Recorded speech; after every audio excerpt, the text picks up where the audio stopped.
Imagine a world longing for redemption, a world weighed down by darkness, corruption, and the unrelenting march of time. A world where empires rise and fall, where kings and rulers claim power, yet none can defeat death.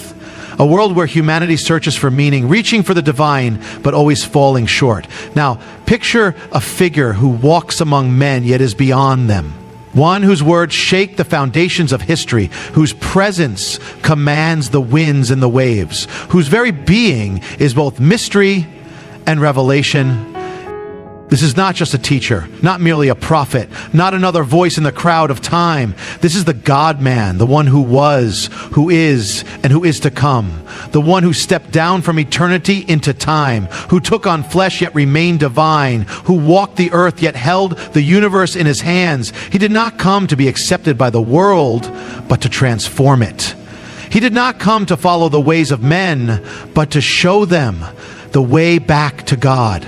And his story is not over. His mission is not finished. His authority is not questioned. He is coming again. Are you ready?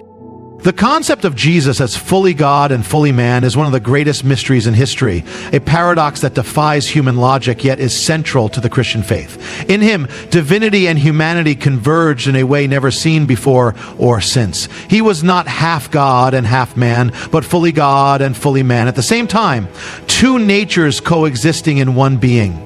This truth is essential because without it, the entire foundation of redemption collapses. If he were only God, he could not truly represent mankind, nor could he experience human suffering. If he were only man, he would have no power to redeem, no authority to break the chains of sin and death. But in the person of Jesus, both realities existed in perfect harmony. From the beginning, the scriptures foreshadowed the coming of one who would bridge the gap between heaven and earth. The prophet spoke of a child who would be born yet called Mighty God, a son who would be given yet named Everlasting Father, a suffering servant who would be crushed for the sins of the world yet reign as king forever. These were not contradictions, but glimpses into the divine mystery of the incarnation. When the angel appeared to Mary, he did not simply tell her she would bear a great prophet or a mighty ruler. He told her she would bear the Son of the Most High, conceived not by human will, but by the power of the Holy Spirit. The infinite would enter the finite, the eternal would step into time. And so he came, not in royal robes, but wrapped in swaddling cloths, not in a palace, but in a stable. The one through whom all things were made took his first breath in a world that did not recognize him. The voice that commanded the stars into existence now cooed as an infant. The hands that shaped galaxies now curled around his mother's fingers. The omnipotent God became weak, vulnerable, dependent. It was a picture of humility beyond human comprehension. As he grew, he experienced life as we do. He learned to walk, to talk, to work with his hands.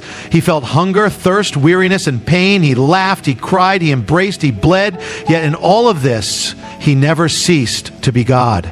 The same lips that spoke as a 12-year-old in the temple, confounding the teachers of the law, would one day speak words that calmed the storm and raised the dead. The same hands that worked with wood in Joseph's shop would one day touch lepers and give sight to the blind. He had the power to call down legions of angels, yet he walked among the lowly and outcast. He was no ordinary man. But even though he lived in the flesh, he was not bound by it. He walked on water as easily as one walks on solid ground. He commanded the winds and waves, and they obeyed. He multiplied bread and fish with a word. He spoke, and demons fled. His power was limitless, yet he restrained it. He hungered, yet he was the bread of life. He thirsted, yet he was the living water. He slept in a boat, yet he was the one who never slumbers nor sleeps. He died, yet he was the resurrection and the life. The fullness of God dwelt in him, yet he walked as one of us. The ultimate purpose of his dual nature was redemption. Because he was fully man, he could stand in our place, suffer as we suffer, and die as we die. But because he was fully God, his sacrifice was not just another human life lost to history. His death carried infinite value, able to atone for the sins of the entire world. He became the bridge between fallen humanity and a holy God, the Lamb without blemish, the mediator between heaven and earth, the Word made flesh. Only the God-man could bear the weight of sin and emerge victorious over it.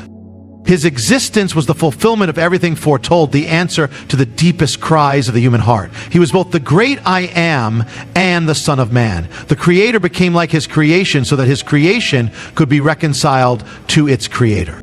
The mystery of the Incarnation is one of the most profound realities in history. It is the moment when the infinite God chose to enter the finite world, when the One who existed outside of time stepped into time itself. It is a mystery so great that no human mind can fully grasp it. Yet it is the very foundation of redemption. The concept of God becoming man is not just an idea or a theological doctrine. It is the central truth upon which everything else stands. The Incarnation was not a temporary manifestation or a symbolic appearance. It was a divine act in which the eternal Word took on human flesh, not just for a moment, but for all eternity. Before the Incarnation, God had revealed Himself in various ways. He spoke through the prophets, He appeared in fire and cloud, He gave the law and performed miracles, but He remained unseen, distant in His holiness. Sin had created an unbridgeable gap between man and God. The best efforts of humanity, the sacrifices, the laws, the rituals, could not undo the separation. No matter how much man tried to reach God, he could not. The only solution was for God to reach man, and so He did the unimaginable. He came down. He did not come in power and glory as the world expected. He did not descend from the heavens with armies of angels. Instead, He entered the world as a baby, fragile, dependent, vulnerable. The one who upheld the universe by the word of His power now rested in the arms of His mother. The one who needed nothing now had to be fed, clothed, and cared for. The Almighty God, the great I Am, became flesh and dwelt among us. The moment of His birth was unlike any other in history. Heaven and earth converged in a way that had never happened before. Angels announced His coming to shepherds. Wise men traveled from distant lands. And a star shone in the sky as a sign that something beyond comprehension had taken place. The Creator had stepped into His own creation, not as a ruler to be served, but as a servant to save. He entered not through the gates of a palace, but through the door of a stable. His first visitors were not kings, but shepherds. His first bed was not made of gold, but of hay. The world was looking for a warrior, but God sent a child. The world was expecting a conqueror, but He came as a suffering servant. Yet within that child was all the fullness of God. Within that infant lay the power that would one day silence the storm, heal the sick, raise the dead, and break the power of sin and death itself.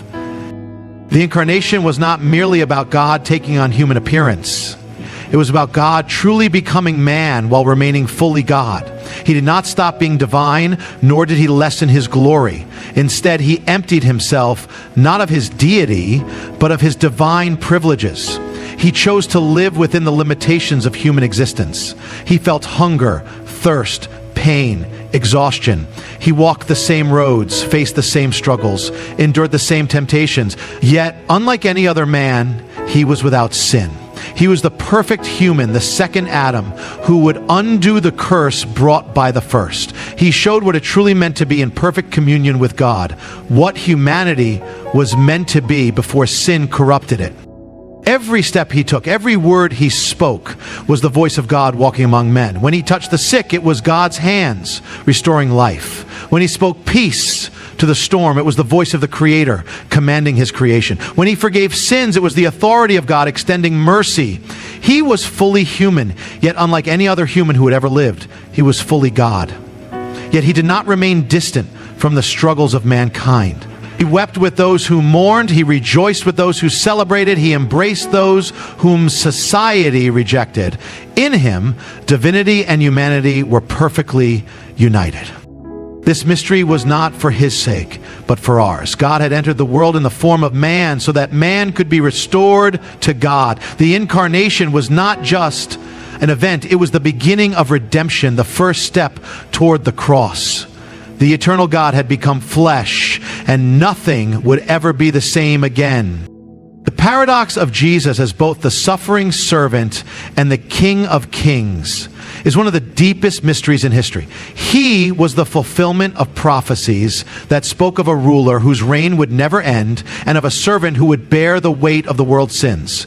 These two identities seem to contradict each other. How can the King of glory also be the one who is despised and rejected? How can the one who commands angels also be the one who is nailed to a cross? Yet in Jesus, these two realities exist in perfect harmony, revealing the nature of God's plan for redemption. From the beginning, the expectation of the Messiah was that he would be a conquering king. The people of Israel longed for a leader who would overthrow their oppressors, restore their kingdom, and establish justice.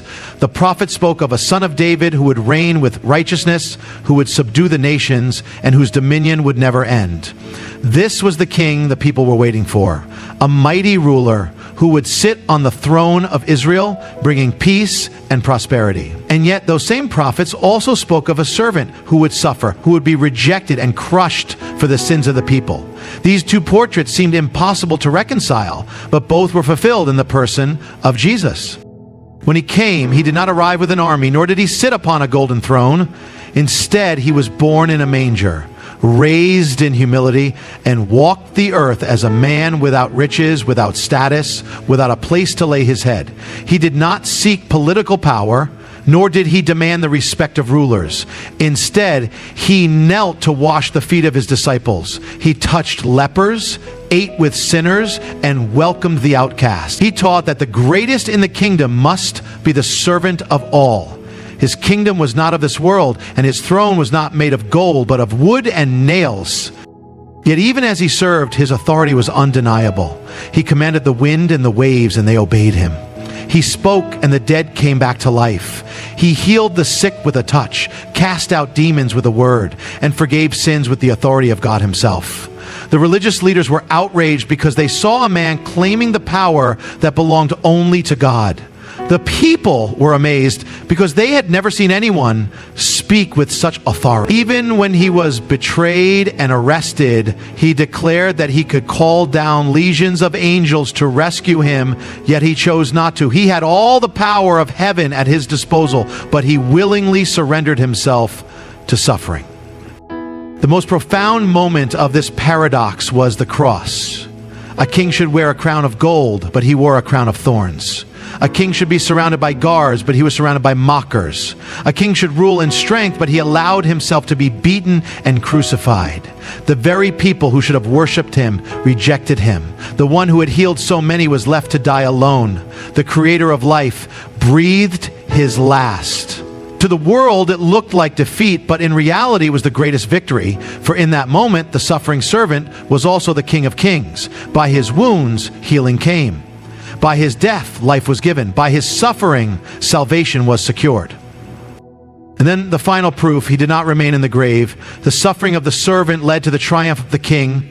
The tomb was empty, death was conquered, and the one who had humbled himself was exalted above all. He had come as the lamb, but he rose as the lion. He had been rejected, but now every knee would bow before him. The suffering had not been a sign of weakness, but of the greatest strength. He had laid down his life, but he took it up again.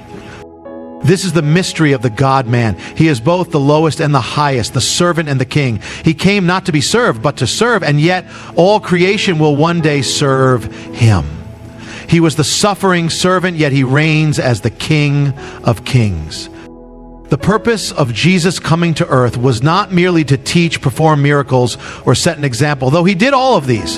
His ultimate purpose was to redeem mankind. The mission of the God-man was not just to reveal God to humanity, but to restore what had been lost since the fall of man. Sin had created a separation between God and his creation, a division that no human effort could bridge. The law could expose sin, sacrifices could temporarily cover it, but nothing could remove it permanently. The only solution was a perfect sacrifice, one that would be both fully man to represent humanity and fully God to offer infinite worth. This is why Jesus came to become the Lamb of God who takes away the sin of the world.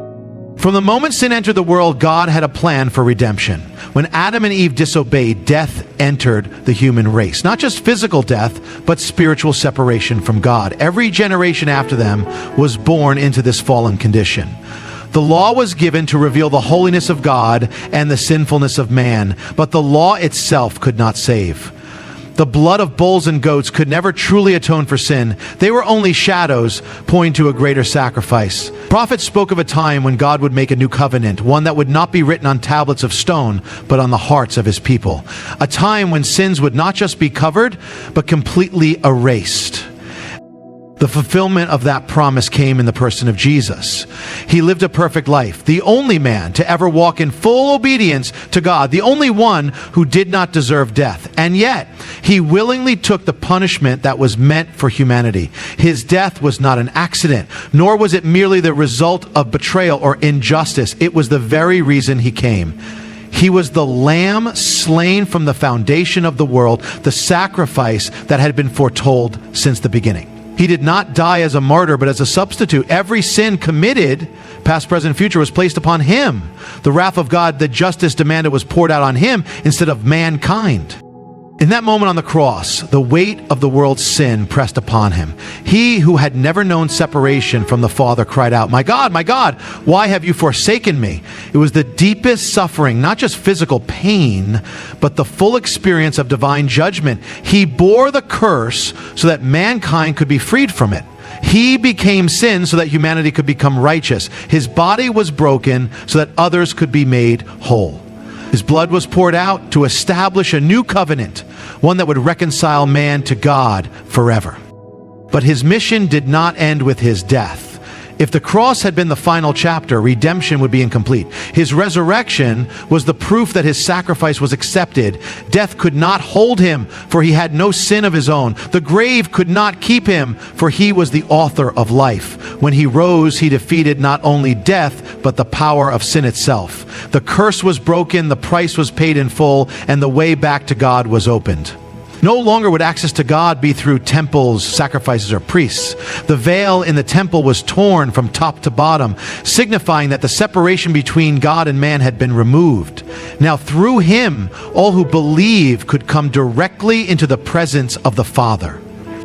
His resurrection was not just an event in history, but the beginning of a new creation. Those who are in him are no longer bound by sin and death. They are made new, given his righteousness, and adopted as children of God.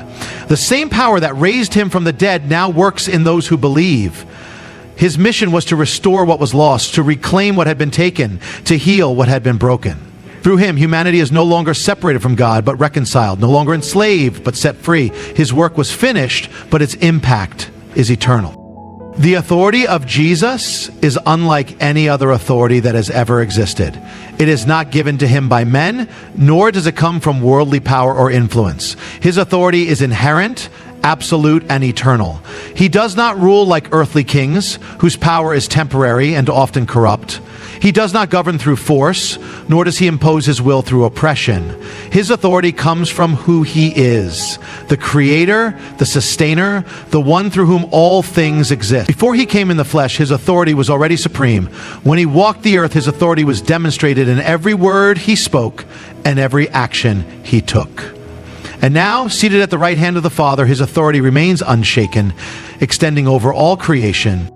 When Jesus spoke, his words carried a power unlike anything the world had heard. The crowds marveled because he did not teach like the religious leaders who relied on traditions and interpretations. He spoke as one who had direct access to the truth, as one who did not need to appeal to higher authority because he was the higher authority. When he said, "You have heard it said, but I say to you," he was not merely explaining the law, he was speaking with the very authority of the lawgiver himself. His words did not just inform, they transformed. They were not empty philosophies, they were living truth. His authority was not derived from books, institutions, or human validation. He did not need approval from scholars or recognition from leaders. He spoke and people knew that they were hearing the voice of the divine. His authority was displayed in the natural world. When he commanded the wind and the waves to be still, they obeyed immediately. Nature itself recognized the voice of its creator. While others feared the storm, he remained at peace, knowing that all of creation was under his control. He walked on water, defying the laws of physics, showing that even the elements were subject to him. He multiplied loaves and fish, proving that he was not bound by material limitations. He turned water into wine, demonstrating that his authority extended beyond the natural order. The physical world was not a barrier to him. It was his to command. His authority extended over sickness and disease. With a single touch or a spoken word, he healed the blind, the lame, the deaf, and the lepers. No ailment was too great, no condition beyond his power. He did not need medicine or rituals. He simply spoke and healing came. Those who had suffered for years were restored in an instant. He did not heal as a physician, but as the source of life itself. Sickness was a result of the fallen world, but in his presence, the effects of the curse were reversed. His authority extended over the spiritual realm. Demons trembled at his presence, knowing that they had no power against him. He did not engage in elaborate exorcisms or rituals. He simply commanded, and they fled. They recognized him as the Holy One of God, the one who had power over them. While men feared evil spirits, he had dominion over them. They could not resist his word, and they had no choice but to obey. His authority extended over sin. He did not merely preach about forgiveness, he granted it. While the religious leaders taught that only God could forgive sins, he forgave with a word. To the paralytic, he said, "Your sins are forgiven." To the woman caught in adultery, he declared, "Neither do I condemn you." He did not minimize sin, nor did he ignore justice, but he had the authority to extend mercy. He was not just a teacher of righteousness, he was righteousness itself. His authority extended over death. When he spoke, the dead returned to life. He called Lazarus out of the tomb after 4 days, proving that death had no power over him. He raised the widow's son, restored Jairus' daughter, and ultimately he himself conquered the grave. No one took his life from him. He laid it down willingly and took it up again by his own power. His resurrection was the ultimate demonstration that his authority was absolute, unchallenged, and eternal. When he ascended, he declared, "All authority in heaven and on earth has been given to me." This was not a new authority, but a confirmation of what had always been true. He reigns over every kingdom, every power, every force, seen and unseen. Every ruler, every nation, every creature is under his dominion. His authority is final, unshakable, and everlasting. The return of Jesus is not a distant theological idea or a symbolic concept. It is a certainty. Just as he came once, he will come again. His first coming was in humility as a servant, but his second coming will be in glory as the conquering king. When he ascended into heaven, his disciples stood watching, and angels appeared, telling them that he would return in the same way they saw him go. This promise has echoed throughout history, shaping the hope of believers across generations. His return is not a question of if, but when. It is not a possibility, but an appointed event in the divine timeline. His first coming fulfilled prophecies in ways no one expected. The religious leaders were waiting for a Messiah who would overthrow Rome and establish an earthly kingdom. Instead, he came as a suffering servant, offering salvation through his death. The same scriptures that foretold his first coming also declare his second coming. He will not return as the lamb, but as the lion. He will not come to be rejected, but to be revealed in all his glory. Every eye will see him, and every knee will bow before him, whether in worship or in fear. The world will not be prepared for his return. Just as in the days of Noah, people will be going about their lives unaware that the appointed time has come. They will be building, planting, marrying, and celebrating, thinking that the world will continue as it always has. Then, in a moment, everything will change. The sky will be split open, the heavens will shake, and the Son of Man will appear in power and great glory. His coming will not be hidden, nor will it be gradual. It will be like lightning flashing across the sky, sudden and unmistakable. There will be no doubt, no speculation, no denial. The one who is crucified will return as the judge of all the earth. He will come with his angels, and they will gather his people from the four corners of the earth. Those who belong to him, those who have kept the faith, will be taken into his presence. Those who have rejected him, those who have chosen darkness over light, will stand before him in judgment. His coming will bring justice. The wicked will not escape, the oppressors, the corrupt, those who have mocked his name. All will answer to him. Every hidden thing will be exposed. Every injustice will be made right. The suffering of his people, the pain of the faithful, the cries of the persecuted, all will be avenged. He will reign with righteousness, and his kingdom will have no end. The nations will mourn because they will realize too late that the one they dismissed, the one they ridiculed, the one they ignored is the King of Kings. They will call for the mountains to fall on them, to hide them from his face, but there will be no escape. Those who thought they had power will see the true power. Those who thought they could control their destiny will see the one who holds all things in his hands. The rulers of this world will fall before the ultimate ruler.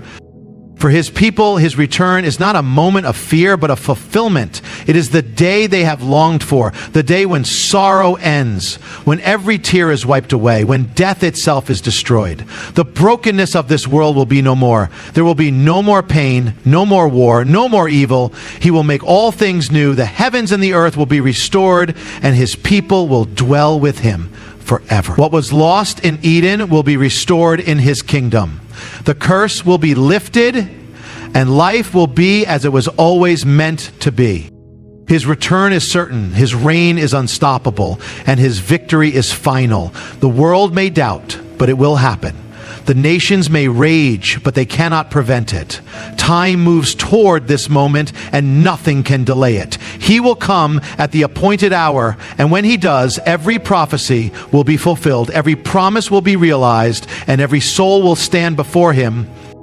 The God-man is not just a figure of history, not just a teacher, not just an idea. He is the Alpha and the Omega, the beginning and the end. He came with purpose, walked with power, and fulfilled the greatest mission ever known: to redeem, to restore, and to reign. His authority is unquestionable. His sacrifice is undeniable. And his return is unstoppable. For the moment he stepped into time, the course of history was forever changed. He did not come to blend into the world, but to transform it. He did not come to establish an earthly throne, but to usher in a kingdom that has no end. The world rejected him, but the grave could not hold him. The rulers of this age sought to silence him, but his voice still speaks, calling out to those who will hear. And now the question remains, where do you stand? His return is not a matter of if, but when. Every knee will bow, every tongue will confess. He is coming in power, in glory, in justice. The God-man is not just in the past, he is the future. And when he comes again, will you be ready to meet him?